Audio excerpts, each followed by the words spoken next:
Today, a Knoxville woman is facing 12 years in prison for her role in a deadly drag racing crash. The collision on Magnolia Avenue killed a 65-year-old grandfather and seriously injured his two young grandchildren. This happened back in January of 2023.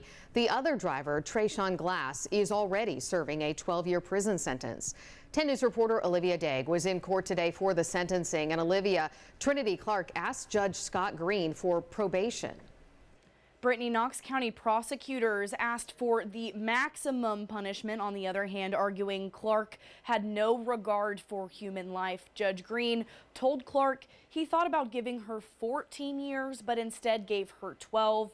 He also told Clark he didn't think she was a bad person, but a dangerous person. Evidence at trial showed Clark and Glass were both in Dodge Chargers, racing on Magnolia at speeds of up to 109 miles an hour. Today we heard from Clark's mother, who expressed sympathy to the victim's family, but also pleaded for probation for her daughter, saying she was a good person and should get a second chance to rebuild her life. Now, we also heard from the victim's family, who described Michael Williams, the man who died, as a loving grandfather and an avid fisherman.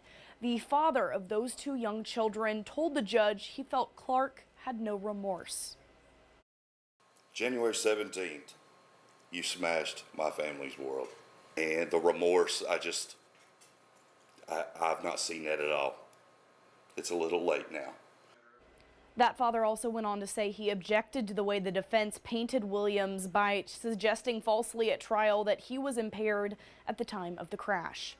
Now, we also heard from those children's mom, who lost her father in the crash. She outlined the many injuries her children suffered. Just to name a few, her daughter, who was 5 at the time, suffered a traumatic brain injury, and her son, who was 10 at the time, had to have facial reconstruction surgery.